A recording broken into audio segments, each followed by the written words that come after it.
మరణాత పరిశుద్ధ గ్రంథం నుండి వాక్యం చదువుకుందాము. దానియేలు గ్రంథము 2వ అధ్యాయము 22వ వచనం చదువుకుందాం. ఆయన మరుగు మాటలను మర్మములను బయలుపరచును, అంధకారములోని సంగతులు ఆయనకు తెలియను. వెలుగు యొక్క నివాస స్థలము ఆయన యొద్దనున్నది. దేవుడు తన పరిశుద్ధ వాక్యమును దీవించునుగాక. ఆమేన్. మమ్మల్ని మిక్కిలిగా ప్రేమించిన మా దేవ, స్తోత్రములు స్తోత్రములు స్తోత్రములు తండ్రి. మరి ఒకసారి నీ పాదాల చెంతకు రావడానికి అవకాశం ఇచ్చినందుకు మీ ఘనమైన నామమున కోటాను కోట్ల కృతజ్ఞతాస్తుతులు స్తోత్రములు. దీనులము ప్రభ, అయోగ్యులు ఎందుకు పనికిరాని చెత్తలంటి వాళ్ళం అయినప్పటికీ కూడా ప్రియబిడ్డలుగా స్వీకరించిన కారణాన్ని బట్టి నీకు వందనాలు. ఈ యొక్క 2వ రాకడ సందర్భముగా చెప్పుకోవలసినటువంటి మాటలు కొన్ని చెప్పుకుంటూ ఉన్నాము. మరికొన్ని మాటలు మీరు మాట్లాడమని, మాకు వినుబుద్ధిని గ్రహించు శక్తిని ప్రసాదించమని, మర్మములను బయలుపరిచేటటువంటి మీరు మాకు అనేకమైన మర్మములు బయలుపరిచి ఈ మర్మములోని విషయాలు మేము అనేకమంది తెలియచేయటానికి సాధనాలుగా మమ్మల్ని వాడుకొనిమని మాతో ఉండి నడిపిస్తూ ఉన్న యేసు పరిశుద్ధ నామమున మిక్కిలి వినమతో బ్రతిమలాడి వేడుకొంచున్నాం పరమ తండ్రి. ఆమేన్. వధువు సంఘము వరుని కొరకు, వధువు సంఘము వరుని కొరకు ఎదురు చూచుచున్నది. అధమమోక పాపమైనా, అధమమోక పాపమైనా అంటకుండానున్నది, అంటనీయాకున్నది,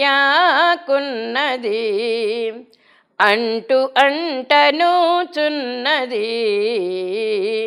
వధువు సంఘము వరుని కొరకు ఎదురు చూచుచున్నది. చేయడేమియు ప్రభువు సభకు, చేయడేమియు ప్రభువు సభకు చెప్పనిదయనుచున్నది. ఆయతమౌనాటికి తేది, ఆయతమౌనాటికి తేది అందుననుచునున్నది. మాయలేదనుచున్నది, హాయి హాయనుచున్నది. వధువు సంఘము వరుని కొరకు ఎదురు చూచుచున్నది. దేవుని నామమున స్తోత్రం. మీ అందరికీ నా మరణాత. 2వ రాకడ పండగ నెలలో ఈ పండగల సందర్భముగా చెప్పుకున్నటువంటి ప్రభు యొక్క 2వ రాకడ విషయాలు, ఎన్నో విషయాలు మనం చెప్పుకున్నాము. అయితే మనం ఈ 2వ రాకడ సంబంధించిన విషయాలు, లోతు విషయాలు మాట్లాడుకున్నాం, నోవహు విషయాలు మాట్లాడుకున్నాము, ఏలియా గారి యొక్క అంతస్తుని గురించి మాట్లాడుకున్నాము. ఇంకా ప్రభు మనకి ఏమేం ప్రేరేపణ కలిగించారో ఆ విషయాలన్నీ కూడా మనం చెప్పుకుంటూనే ఉన్నాం. పెండ్లి కుమార్తె ఎలా ఉండాలి, సిద్ధపాటు ఎలా జరగాలి అనే విషయాలు కూడా మనం తెలుసుకున్నాం. అయితే దానియేలు గ్రంథంలో కూడా ఉన్నటువంటి కొన్ని మర్మాలు మనం తెలుసుకోవాలని దైవజనుడు చెప్పిన మాటలను బట్టి ముందుగా ఉపోద్ఘాతంగా మనం చెప్పుకుందాం. దానియేలు యొక్క వివరం ఏంటి అలా ప్రారంభించుకుంటే తర్వాత మళ్ళీ మిగిలినటువంటి విషయాలు మనము మాట్లాడుకోవడానికి ఉంటుంది. ఇప్పుడు కొంచెం జస్ట్ ఎంట్రన్స్లోకి వద్దాము. ఇప్పుడు దానియేలు గ్రంథము 2వ అధ్యాయం 22వ వచనంలో దేవుడు మనకి ఎలా కనిపిస్తున్నారంటే మర్మములు బయలుపరచువాడట. అంటే మర్మం అంటే మరుగు మాటలు, దాచబడిన మాటలు, అవి పైకి వెలుపలికి రాలేనటువంటి మాటలు. ఆ మర్మమైనటువంటి మాటలను బయలుపరిచే గొప్ప దేవుడు ఈ దేవుడు, యెహోవా దేవుడు. అలాగే అంధకారములోని సంగతులు కూడా మనకు తెలియచేసే దేవుడు. మరుగైన సంగతులు తెలియజేస్తారు, అంధకారంలో ఉండే సంగతులు కూడా మనకు తెలియజేస్తారు. అక్కడ సంగతులు ఏముంటాయి, మరుగైనటువంటి చోట ఆ సంగతులు ఏముంటాయి, అంధకారమైన చీకట్లో ఉండే సంగతులు ఏముంటాయి, అవే అసలైనటువంటి సంగతులు. వాటిని గురించి దేవుడు మనతో మాట్లాడుతూ ఉన్నాడు. ఇంకోటి ఏంటంటే అంధకారమునకు వ్యతిరేక మాట వెలుగు. వెలుగు యొక్క నివాస స్థలం ఎక్కడుందో కూడా ఆయనకే తెలుసు. వర్షానికి నివాస స్థలం ఎక్కడుందో, తుఫానికి నివాస స్థలం ఎక్కడుందో, భూకంపాలకు నివాస స్థలం ఎక్కడుందో అన్నీ కూడా దేవుని యొక్క చేతిలో ఆయన స్వాధీనంలో ఉన్నాయి కాబట్టి వాటిని మరుగుగా ఉన్నటువంటి వాటిని బయలుపరచడమే అనేటటువంటి మాటలు ఇక్కడ మనం చూస్తూ ఉన్నాం. కనుక దేవుని యొక్క మహాకృపను బట్టి ఈ యొక్క దానియేలు యొక్క గ్రంథంలో మనం చూసిన మాటలు, దానియేలు అనేటువంటి గ్రంథము బైబిల్లో మనకి ఒకటి ఉంది. మనకి ప్రవక్తలు ఉన్నారు, పెద్ద ప్రవక్తలు, చిన్న ప్రవక్తలు అన్నారు. ఈ ప్రవక్తల యొక్క మరి పరిస్థితులు ఏంటో మనం చాలాసార్లు చెప్పుకున్నాం. మనం పెద్ద ప్రవక్తలు ఎవరో అనుకున్నామంటే యెషయా గారు, ఇర్మియా గారు. అలాగే ఇర్మియా గారు కూడా 2 గ్రంథాలు రాస్తారు కాబట్టి 2 సార్లు చెప్తారు, మరి ఒకేసారి చెప్పుకున్నా పర్వాలేదు. కనుక యెషయా గారు, ఇర్మియా గారు, ఆ తర్వాత పెద్ద ప్రవక్త యెహెజ్కేలు గారు, ఆ తర్వాత 12 అధ్యాయాలు రాసినటువంటి దానియేలు గారు. ఈ నలుగురు కూడా పెద్ద ప్రవక్తలని పేరు. ఆ తర్వాత నుంచి 12 మంది చిన్న ప్రవక్తలు ఉన్నారు, జకర్యా వరకు కూడా. కనుక ఇప్పుడు మనం చూసినట్లయితే కనుక ఈ పెద్ద ప్రవక్తలలో యెషయా, ఇర్మియా, యెహెజ్కేలు, 4వ పెద్ద ప్రవక్త దానియేలు గారు. ఈ దానియేలు గారు కూడా ఏం చేశారంటే జరగబోయేటువంటి 2వ రాకడ విషయాలన్నీ కూడా మరి తరగతులుగా స్టెప్ బై స్టెప్గా చెప్పినటువంటి మాటలు మనకు 12 అధ్యాయాల్లో కూడా ఉంటుంది. అది మనం అర్థం చేసుకోవడానికి ప్రయత్నం చేయాలి. మన జ్ఞానానికి అందకపోయినప్పటికీ కూడా ఎంతవరకు అందుతుందో అంతవరకు దైవజన్ చెప్పినటువంటి మాటలు మనం విందాము. కనుక దానియేలు అనేటటువంటి మాటకి ఏంటంటే యెహోవా నా యొక్క తీర్పరి, నాకు న్యాయం తీర్చేవాడు, తీర్పరిగా ఉన్నాడు నాకు అనేటటువంటి మాట దానియేలు గారి యొక్క ఆ పేరుకి అర్థమైందని మనం తెలుసుకుందాము. అలాగే ఇంకోటి మాట ఏంటంటే మనకి దానియేలు అనేటువంటి పేరు కలిగినటువంటి వారు దావీదు కుమారులో ఒకరి పేరు కూడా దానియేలు గారు అని పేరు ఉంది. అలాగే బబులోను తిరిగి వచ్చే వారిలో కూడా ఒక దానియేలు అనేటువంటి పేరు కూడా ఉంది. ఇప్పుడు ఈయన మరి దానియేలు గారు ఒక ప్రవక్త అయి ఉన్నారు, ఒక ఉద్యోగి అయి ఉన్నారు. ఆ విషయాలను కూడా ముందుకు మనం తెలుసుకుందాము. ఇప్పుడు మనం తెలుసుకోవాల్సింది ఏంటంటే దానియేలు గ్రంథము. ఈ యొక్క దానియేలు గ్రంథంలో దానియేలును గురించినటువంటి విషయాలు ఉంటాయి. ఇంకా కూడా ముఖ్యమైనటువంటి 3 వ్యక్తులు ఉన్నారు, షడ్రకు, మేషకు, అబేద్నెగో. ఈ దానియేలుతో పాటు 4 వ్యక్తులు, వీరు దేవునితో సహవాసం చేసేటువంటి వారు. బబులోను సామ్రాజ్యంలో కొనిపోబడిన తర్వాత తిరిగి వచ్చిన వారు కొంతమంది 2 దఫాలుగా వచ్చారు యెరూషలేము దేవాలయం కట్టించడానికి. వీరైతే అక్కడ నివాసం ఏర్పాటు చేసుకుని ఉండిపోయినటువంటి వారిలో ఉన్నటువంటి వారు ఈ దానియేలు గారు. కనుక ఈ దానియేలు గారు మరి ఈ రాసినటువంటి ఉద్దేశం ఏంటి అని మనం చెప్పుకోవాలంటే కనుక మానవ రాజ్యాలు ఉన్నాయి, మానవ రాజులు ఉన్నారు. మానవ రాజ్యాలు, రాజులు అంటే ఎవరో దేవుని బిడ్డలు కానివారు. దేవుని రాజ్యం కాంది మానవ రాజ్యం, దేవుని బిడ్డలు కానివారు మానవ రాజులు. కనుక ఇప్పుడు మానవ రాజ్యాలు, మానవ రాజులు ఏకకాలం ఉండవు, స్థిరకాలం ఉండవు. ఇవి నశించిపోతూ ఉంటాయి, మరలా ఒకళ్ళు ఎక్కుతూ ఉంటారు. కానీ దేవుని యొక్క బిడ్డలకు మాత్రము దేవుడు కొంతమందిని ఏర్పాటు చేసుకున్నారు. వారి సంతానం నుంచి యేసుక్రీస్తు ప్రభు వారు పుట్టారు. వారి సంతానం నుంచి వచ్చినటువంటి మనమే మరి క్రైస్తవులు అనేటువంటి బిడ్డలమైన, అంటే స్థిరమైనటువంటి వంశమై ఉన్నదని మనం అర్థం చేసుకోవాల్సినటువంటి వారమైన. ఇది మానవ రాజ్యం కాదు, మానవ రాజులు కాదు, దేవుని రాజ్యము, దేవుని యొక్క బిడ్డలు. కనుక ఆ దేవుని యొక్క రాజ్యంలో, దేవుని యొక్క బిడ్డల్లోనూ కూడా మనం ఉన్నామని జ్ఞాపకం చేసుకుందాం. ఈ గ్రంథం కూడా మనకి ఏం తెలియజేస్తుందంటే మానవ రాజ్యాలు స్థిరత్వంగా ఉండవు, ఏకకాలం ఉండేటటువంటివి కాదు. అయితే దేవుని బిడ్డలు, దేవుని యొక్క రాజ్యాలు మాత్రము స్థిరంగా ఉంటాయని దీని యొక్క అర్థమై ఉన్నది. ఇందులో ముఖ్య వచనం ఇందాక మనం చదువుకున్న మూలవాక్యం అదేమని ఏంటంటే ఆయన మరుగు మాటలను, మర్మములను బయలుపరిచేవాడు. ఇంకా రహస్యం అంటూ ఏంటి ఉన్నది. ఇంకా దేవుడు కొన్నిటిని మర్మంగా పెట్టి మర్మాలు దేవుని యొక్క బిడ్డలకే తెలియజేస్తూ ఉంటాడు. ఎందుకంటే మర్మములను బయలుపరిచే దేవుడు ఈయన, యెహోవా దేవుడు. మర్మముగా ఉంటుంది, ఉండవలసినంత కాలము కూడా, ఉండవలసిన తర్వాత దాన్ని బయటకు తీసుకొచ్చేటటువంటి పరిస్థితులు. అందుకే ఈ ముఖ్య వచనాన్ని మనము గుర్తుంచుకోవాలి. ఇప్పుడు కూడా 12 అధ్యాయాలు చదివేటప్పుడు ఈ ముఖ్యమైనటువంటి విషయం, మనం ప్రాముఖ్యమైన విషయం మనం జ్ఞాపకం చేసుకుంటూ ఉండాలి. అందుకే ఆయనకి అంధకారములు, మర్మాలను బయలుపరుస్తారు, అంధకారంలో ఉండేటటువంటి విషయాలేంటో, సంగతులేంటో తెలియజేస్తారు. అలాగే వెలుగు యొక్క నివాస స్థలం ఎక్కడుందో కూడా ఆయన దగ్గరే ఉందని కూడా ఇక్కడ రాయబడి ఉంది. వెలుగంటే ఆయనే. అందుకే దేవుడు వెలుగై ఉన్నాడని చెప్పి మనము దైవలక్షణ స్థుతిలో చెప్పుకుంటూ ఉంటాం. ఆయన దేవుడు వెలుగై ఉన్నాడు, జ్ఞానమై ఉన్నాడు, శక్తి అయి ఉన్నాడు. ఇలాంటి లక్షణాన్ని కూడా మనం చెప్పుకుంటూ దినదినం కూడా చెప్పుకుంటూనే ఉంటాం కదా. అందుకని చెప్పి ఈ 12 అధ్యాయాల్లో ఉండే ముఖ్య వచనము ఈ యొక్క 2వ అధ్యాయం 22వ వచనం, మర్మములు బయలుపరచువాడు. అది లోకరాజ్యాలకి లోకరాజులకు సాధ్యం కాదు, దేవుని సహవాసం చేసిన బిడ్డలకు మాత్రమే సాధ్యమని ఈ గ్రంథంలోని విషయాల ద్వారా మనం తెలుసుకుంటూ ఉన్నాము. ఇందులో ఉండేటువంటి విషయాలు ఏంటంటే ముఖ్య వచనాలు, ముఖ్య స్థలాలు ఏంటి? నెబుకద్నెజరు అనే రాజు యొక్క భవనం ఎలాగుందో, రెండవది ఏంటంటే అగ్నిగుండము ఎలా ఏర్పాటు చేయబడింది, మూడవది ఏంటంటే బెల్షస్సర్ యొక్క మరి విందు, ఆ విందుశాల ఎటువంటిది, విందు చేసేశాల ఎటువంటిది అనేటటువంటి విషయాలు కూడా మనకు బయలుపడతాయి. నాలుగవది ఏంటంటే సింహముల యొక్క బోను, ఆ బోను ఎవరి కోసం ఏర్పాటు చేయబడింది, అగ్నిగుండం ఒకటి, సింహాల బోను ఒకటి.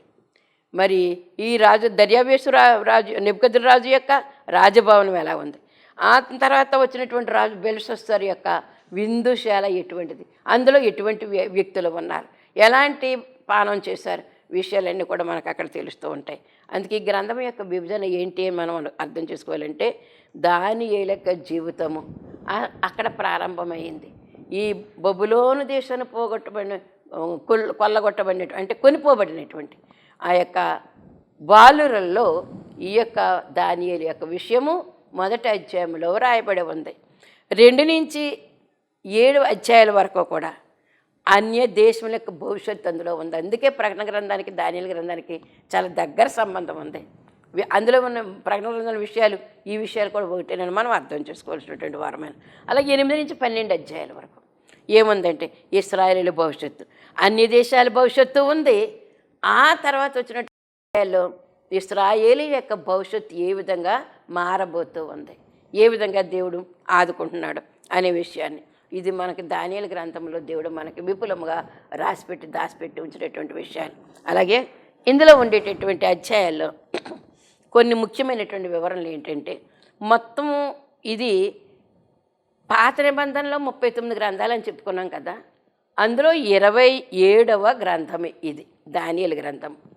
39 గ్రంథాల్లో 27వ గ్రంథం. ఇందులో అధ్యాయాలు 12 అధ్యాయాలు ఉన్నాయి. అలాగే వచనాలు కూడా 397 వచనాలు ఉన్నాయని మరి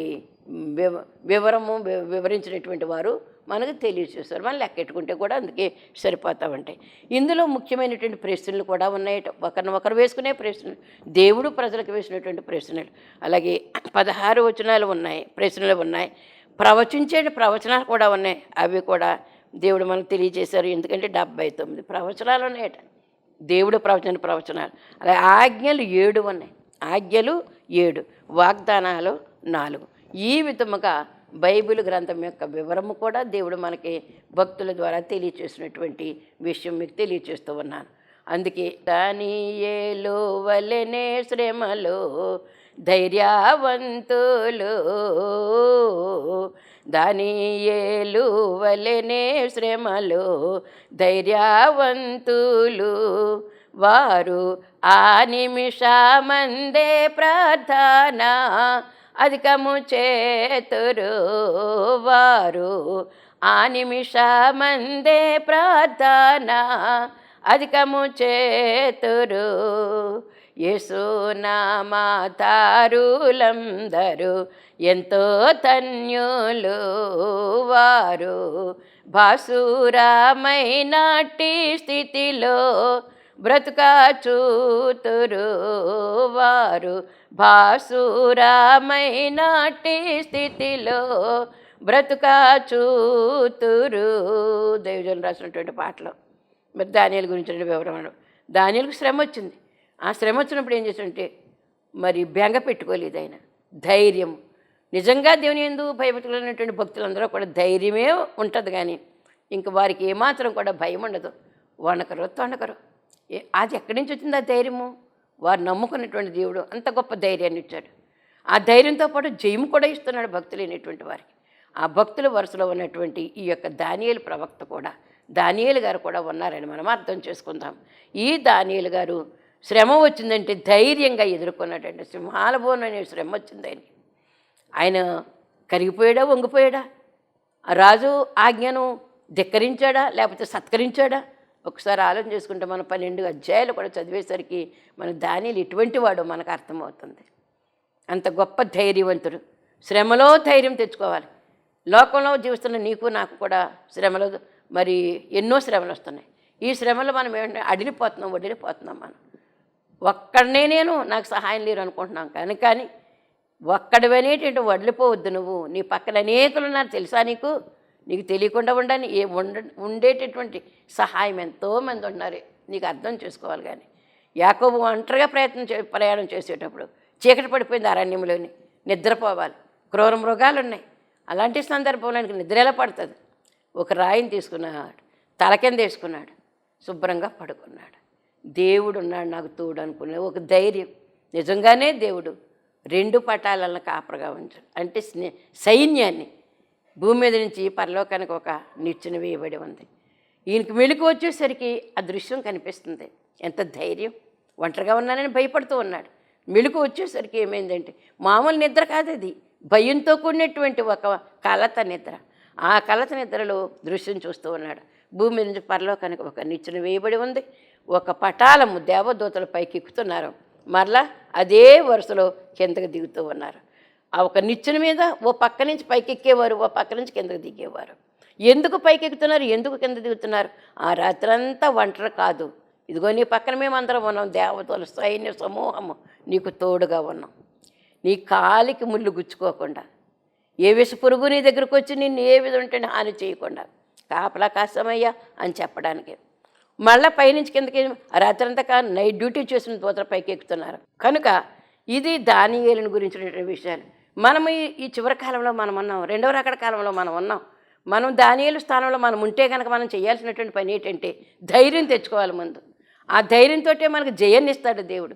ఎందుకో తెలుసా? ధైర్యం ఎక్కడ, జయం ఎక్కడ? జయించిన తండ్రి నీ పక్షంగా ఉన్నాడు, జయించిన తండ్రి నా పక్షంగా ఉన్నాడు. ఆ ధైర్యాన్ని ఎప్పుడైతే మనం తెచ్చుకున్నామో అప్పుడు మనకు జయం ఆటోమేటిక్గా వస్తుంది. ఈయన పేరులోనే ఉంది దానియేలు. ఏల్ అంటే దేవుడు అని అర్థం. దానియేల్ అంటే దేవుడే తీర్పరి, దేవుడే నా కాపరి అనేటటువంటి ధైర్యం కలిగినటువంటి మాటలు ఆయన పేరులో ఉంది. పేరుని బట్టి ఆయనకి ధైర్యమా, దేవుని బట్టి ఆయనకి ధైర్యమా? అన్నిటిని బట్టి కూడా ఆయనకి ధైర్యమే వచ్చిందని మనం అర్థం చేసుకుందాం. ప్రధాన దూతలు 7 అని చెప్పుకున్నాం కదండి. మొట్టమొదటి దూత ఎవరు? ప్రధాన దూత లూసిఫర్.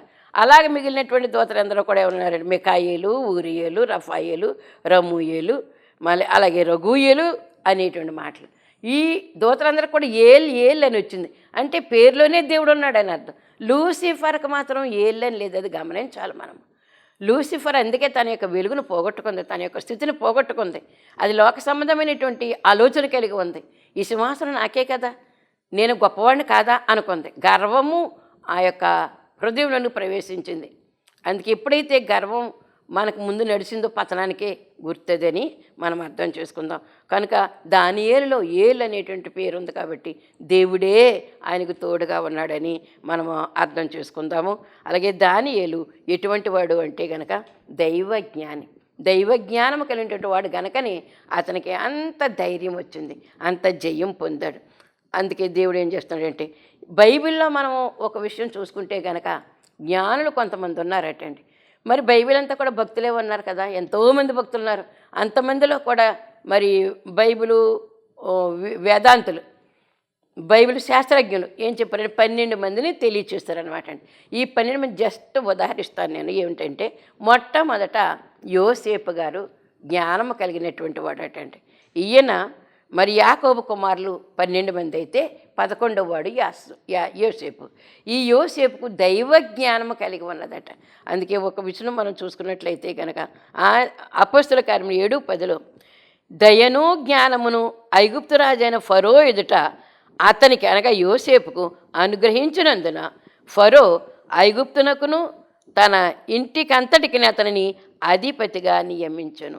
ఏముంది? ధైర్యం ఉంది, జయం ఉంది అతని దగ్గర. అటు ధైర్యాన్ని బట్టి నియమించడట, అధిపతిగా నియమించడు యోసేపుని ఫరో గారే. అతను అన్ని దేశంలో ఉంటున్నాడు. అన్ని దేశంలో ఉన్నటువంటి ఆ రాజు, ఆ దేశానికి రాజు అయినటువంటి ఐగుప్తు దేశానికి రాజు అయినటువంటి ఫరో ఏం చేశాడు? ఈతనని అధిపతిగా నియమించాడు. ఎందుకంటే దేవుని జ్ఞానం ఇతనిలో ఉంది కాబట్టి. 12 మందిలో యోసేపు ఒకడని మనం అందుకే జ్ఞానము గల అధిపతి అన్నారండి.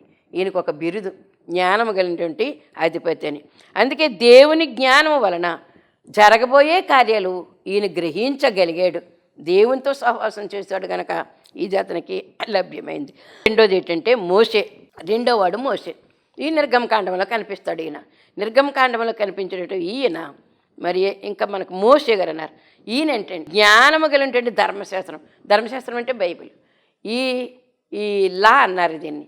ఈ లా అనేటటువంటి దానిలో ఎంతో జ్ఞానం దేవుడిచ్చాడు. మనిషి ఏ విధంగా జీవించాలి, ఎటువంటి జ్ఞానంతో జీవిస్తే దేవుని దగ్గరికి చేరువవుతాడు అనే విషయాలు ఇందులో ఉన్నాయి. కాబట్టి జ్ఞానము గల ధర్మశాస్త్రం యొక్క దాత అని అపొస్తలుల కార్యముల గ్రంథము 7వ అధ్యాయము 20 నుంచి 22 వరకు మనం చూస్తే మనకు కనపడుతుంది అనమాట. ఇంకోటి ఏంటంటే నిర్గమకాండం 32వ అధ్యాయంలో 15, 16 వచనాలు కూడా మనం చూసినట్లయితే కనుక ఈయన యొక్క కార్యములు ఎలాగున్నాయంటే, మోషే ఐగుప్తీయుల సకల విద్యలను అభ్యసించినవాడు. ఐగుప్తు దేశంలో ఉండగానే 40 సంవత్సరాల్లో సకల విధం ఇంకో ఇది నేర్చుకున్నాడు ఇది నేర్చుకోలేదనే మాట లేకుండా ఎన్ని విద్యలైతే ఉన్నాయో ఐగుప్తు దేశంలో అన్ని విద్యలు కూడా నేర్పించేసింది ఆ మహారాణి.